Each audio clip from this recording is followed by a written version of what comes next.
Hello friends, today's topic is about heme catabolism. So heme is important molecule which is present in hemoglobin, myoglobin as well as in cytochrome. So when heme is catabolized, that will lead to the formation of bilirubin.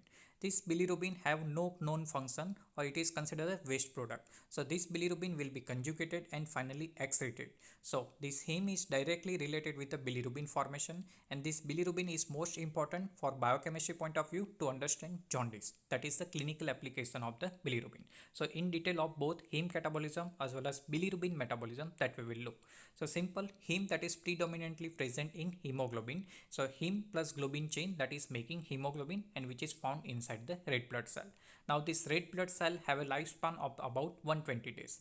After 120 days of the red blood cell, it will be destroyed in a reticuloendothelial system or reticuloendothelial cells of the liver, spleen or the bone marrow. So what happened after 120 days from the hemoglobin, globin chain will be again separated. This globin chain is a protein. So from that globin we will get this amino acid back. So amino acid will be further taken up for the amino acid pool. Now from the hemoglobin, globin is separated, so heme is remaining.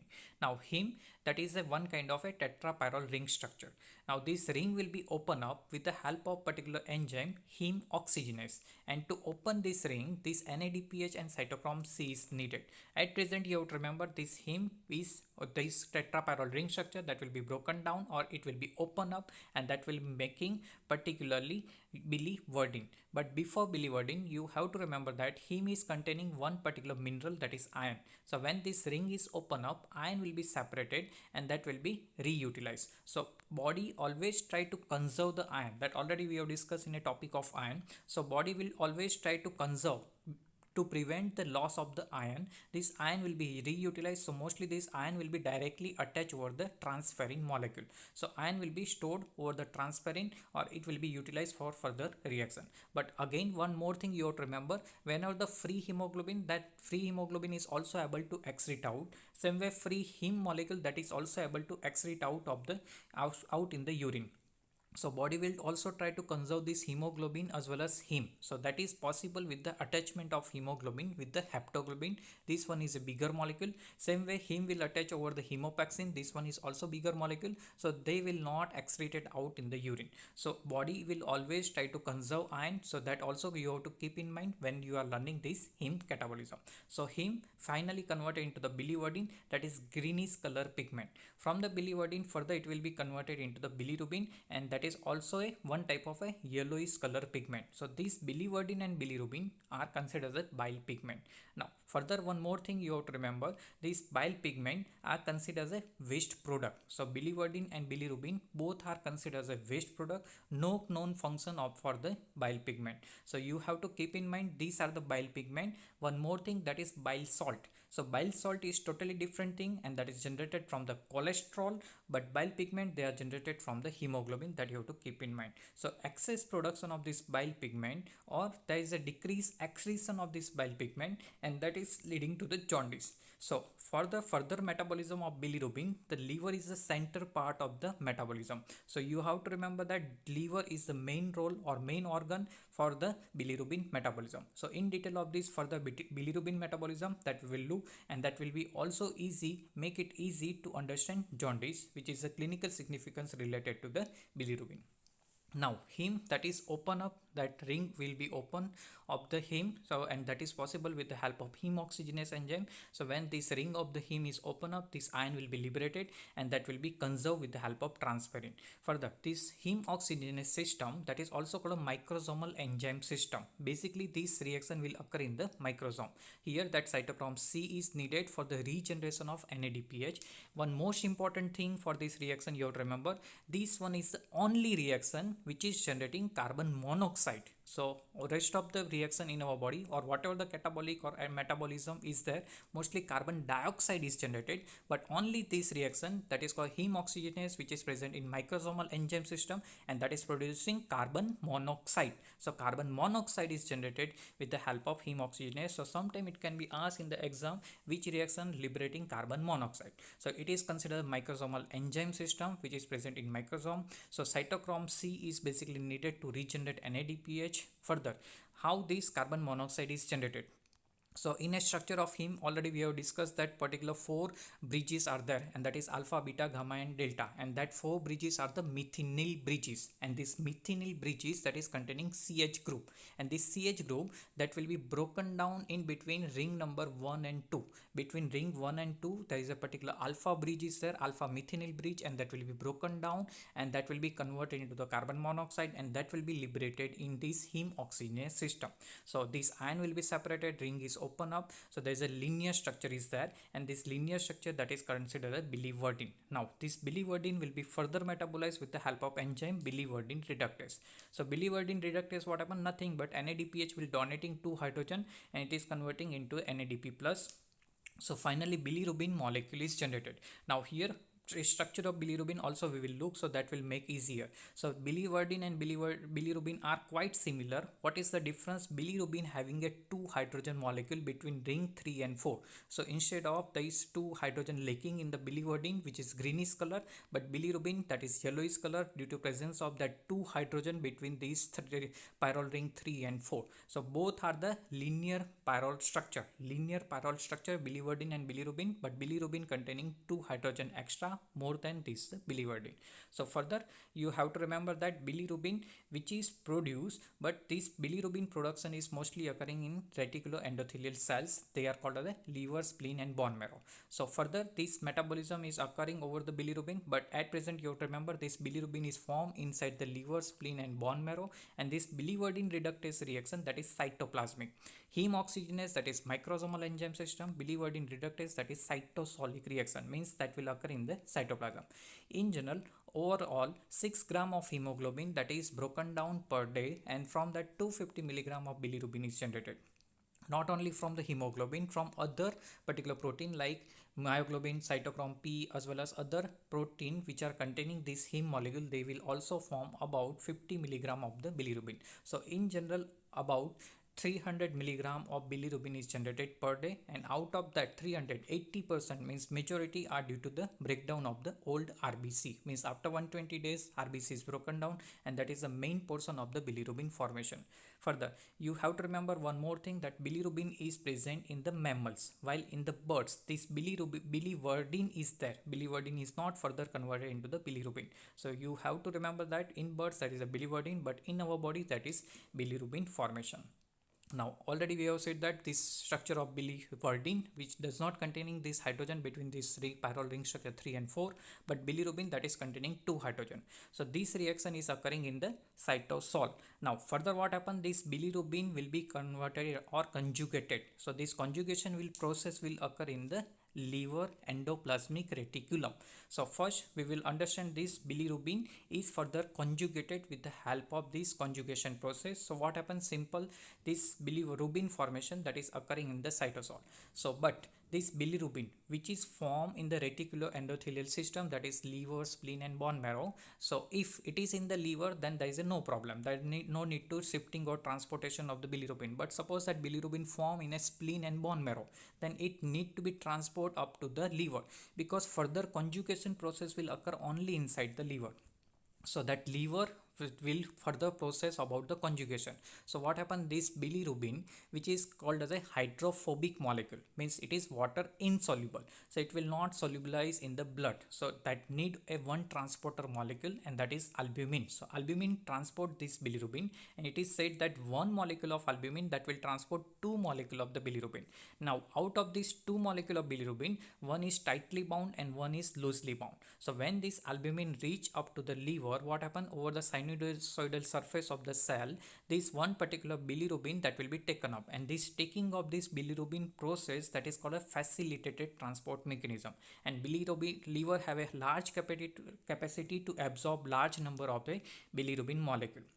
But one clinical significance that you have to keep in mind, so 100 ml of plasma that is containing up to 25 milligram of the bilirubin. But suppose that bilirubin level is high, and during that high bilirubin level, if aspirin type of drug is given, then what happens, this aspirin will displace more of bilirubin from the albumin, because bilirubin is attached over the albumin, and from that albumin bilirubin will be separated. Now this separated bilirubin that can deposited in a brain, and particularly deposition of brain is occurring in a young child because that blood brain barrier is not properly developed, and that can lead to the kernicterus, that is in a young child. So in young child, if high bilirubin level, that should be avoidance of the aspirin like drug.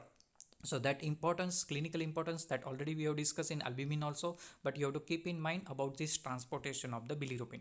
So this bilirubin which is formed, that is not a conjugated, so it is called a unconjugated bilirubin, and this unconjugated bilirubin is transported with the help of albumin. So further what happens, this liver is taking up this unconjugated bilirubin, and once it is inside the liver, then what happens, cytosolic present protein is present, and the name of this cytosolic protein, that is ligandin, and that is the main bilirubin binding protein in liver, and as well as one more cytosolic protein, that is protein Z. So ligandin and protein Z both will try to prevent efflux, back efflux of this bilirubin from the liver to the blood. So that is not occurring because the ligandin and protein Z, and that is the main function of the cytosolic protein. So prevent back efflux of this bilirubin back to the blood. So conjugation will occur with the glucuronic acid, and this bilirubin will convert it into the water soluble. So that also we have seen in a detoxification process. So this bilirubin which is water insoluble or hydrophobic, that need to be converted into the water soluble or hydrophilic, then it will be excreted out. So conjugation with the glucuronic acid, so that is also considered second phase of the detoxification. So how this conjugation will occur? First carbon of glucuronic acid will combine with the propionate side chain of the bilirubin. So that also we have seen in a, we will look in structure of this bilirubin. So at present you have to remember, first carbon of this glucuronic acid attached with the propionic side chain of the bilirubin. Now some drug interfere this conjugation process, and that can lead to the increase overall unconjugated bilirubin level, and that can lead to the jaundice formation. So you have to remember, so along with that understanding of biochemical process, which are the condition or which these are change in this biochemical process that can lead to the different clinical significance or clinical condition. So already we have seen that biliverdin reductase, that enzyme is present in a cytosol. Further conjugation will occur, so over the propionate side chain of the bilirubin. So this one structure of a bilirubin, because two hydrogen is present, over the one propionate glucuronic acid is attached. This process will occur in the endoplasmic reticulum. Now this glucuronic acid, one molecule of glucuronic acid is attached, so it is called monoglucuronide. It is called monoglucuronide. So that is about 20% of the total bilirubin. Further, one more glucuronic acid is attached over the second propionate side chain, so that is called diglucuronide. So diglucuronide, so that majority of molecule of bilirubin which is conjugated, they are variety of the diglucuronide. So 80% of molecule of bilirubin, that is diglucuronide in this conjugated bilirubin, and 20% from the monoglucuride, and this reaction is occurring in endoplasmic reticulum. So up to here, three important reaction we have seen. First one, that is heme oxygenase, that is in a microsome. Second, that is biliverdin reductase, that is in a cytosol, and this conjugation reaction, that is occurring in a endoplasmic reticulum. So these are the small point that you have to keep in mind to understand basic purpose of the biochemistry, or this small point that can be asked in a MCQ. So this glucuronic acid, that is generated from the glucose. So from the glucose, this glucuronic acid is generated, and that is commonly used as a conjugation process. So here glucose dehydrogenase enzyme, that is simple glucose is to glucuronic acid. Further, this glucuronic acid will attach with the bilirubin. Here what happened, that is UDP is needed. So that UDP, that is also important nucleotide. So one of the significance of UDP or significance of nucleotide, that is for helping in a bilirubin conjugation process. So glucuronic acid plus UDP, that is UDP glucuronic acid attached over the bilirubin with the help of UDP glucuronyl transferase. This enzyme is also asked in the MCQ, which enzyme is needed for the conjugation process. So that is UDP glucuronyl transferase or glucuronyl transferase. So this important enzyme is needed for the conjugation process. So bilirubin monoglucuronide. Now this bilirubin monoglucuronide will again attach with the one more glucuronic acid and finally make bilirubin diglucuronide. Now here this process, that is affected by the some drug, and that can lead to the jaundice or increased level of this unconjugated bilirubin. So they are the primaquine. This one is utilized in a malaria. Novobiocin and chloramphenicol, they are particularly used as an antibiotic. Androgen and pregnenolone, the that is pregnenolone, that is used as a hormone. So these are the some drug that can lead to the affection of this conjugation process, and overall unconjugated bilirubin level is increase in the blood. So further in detail of this particular liver conjugation to what happened to this bilirubin, that we will look. So further, this conjugated bilirubin will be excreted in the feces, but this process is also some particular reaction that you have to keep in mind, that we will discuss. So first we have seen RBC will be lyse after 120 days. So initially biliverdin is formed. From that biliverdin, bilirubin is generated, that is in a reticuloendothelial system. So it need to be shifting up to the liver with the help of albumin. So further this liver will conjugate this bilirubin and making a bilirubin diglucuronide, that is water soluble. Now finally this liver, which is having this bilirubin diglucuronide or conjugated bilirubin, that will be secreted into the bile duct, and from the bile duct it will go in a gallbladder.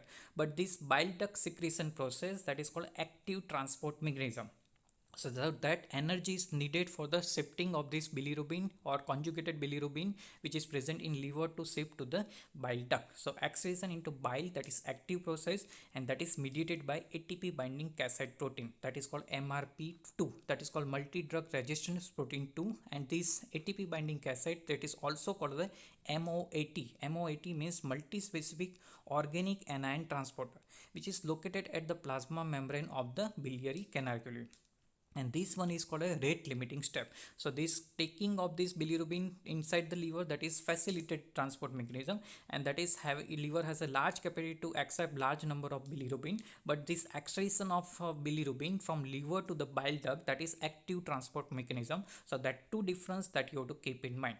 This process that can be induced by the phenobarbital. So this process is induced with the help of phenobarbital as a one type of active transport mechanism. Once it is in the gallbladder, from that gallbladder it will be secreted into the small intestine to the large intestine, and finally it will be excreted out in the feces. Now already we have seen that liver, that is having a conjugated bilirubin, and from that it will be with the help of active transport, it will be secreted in the bile duct. So conjugated bilirubin, that is secreting in the intestine, but what happen inside the intestine, this intestinal bacteria that will deconjugate it. So initially what happen in the liver, it is conjugated, but in intestine opposite thing will happen. So intestinal bacteria or bacterial flora of intestine, that will deconjugate it with the help of enzyme beta glucuronidase. So that enzyme name you have to keep in mind, beta glucuronidase enzyme, which is present in bacterial intestinal flora, that will deconjugate it. So this bilirubin will be reduced to the urobilinogen, and that is colorless tetrapyrrole ring structure. Now this urobilinogen, which is containing vinyl group over this particular structure of urobilinogen tetrapyrrole structure, that will be reduced to form mesobilinogen as well as stercobilinogen. So here finally that urobilinogen is generated and stercobilinogen is generated. So you have to remember that urobilinogen and stercobilinogen formation, that is in the intestine with the help of not our enzyme, but it is due to with the help of intestinal bacteria enzyme, that is beta glucuronidase. So that stercobilinogen, that will be excreted in feces about 250 to 300 milligram per day. So small intestine to large intestine, but here small intestine to large intestine, particularly terminal part of small intestine and ileum, there intestinal bacterial flora that will convert this particular bilirubin into the urobilinogen, and urobilinogen to further into stercobilinogen as well as mesobilinogen. So majority of bilirubin that will be excreted in the form of stercobilinogen, but when this stercobilinogen under exposure to the oxygen, that will be converted into the stercobilin. Now again, when this excretion process is occurring in the feces, 20% of urobilinogen that will be reabsorbed from the intestine, and that will be returned to the liver. So that from the intestine it will be returned back into the liver, and that is occurring with the help of portal circulation. So enterohepatic circulation, entero means intestine, hepatic means liver. So again from intestine to liver, that back circulation is occurring, and that is called enterohepatic circulation.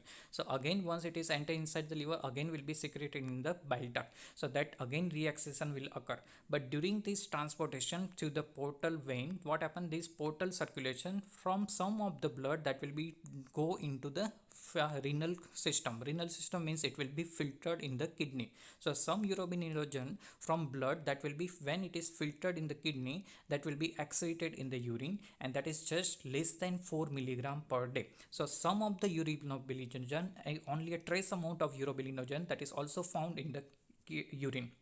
So urobilinogen in urine, that is indicating two things. So when urobilinogen that is present in urine, that will indicate that urine contains urobilinogen, means that is present in portal circulation, means it is present in intestine, and it is secreted in the bile duct and in the intestine, as well as that conjugation of process of the liver that is occurring normally. So simple that detection of urobilinogen of urine in urine, that is indicating so many things, means it indicate that liver is able to conjugate bilirubin, liver is able to secrete into the bile duct, from the bile duct it is going in the intestine, further from the intestine it is reabsorbing or enterohepatic circulation is occurring. That all thing will be clear by simple detection of that urobilinogen present in the urine. So that presence of urobilinogen, that is helping to know various biochemical reaction that is occurring normally. To understand that, it is important to know urobilinogen is present in urine.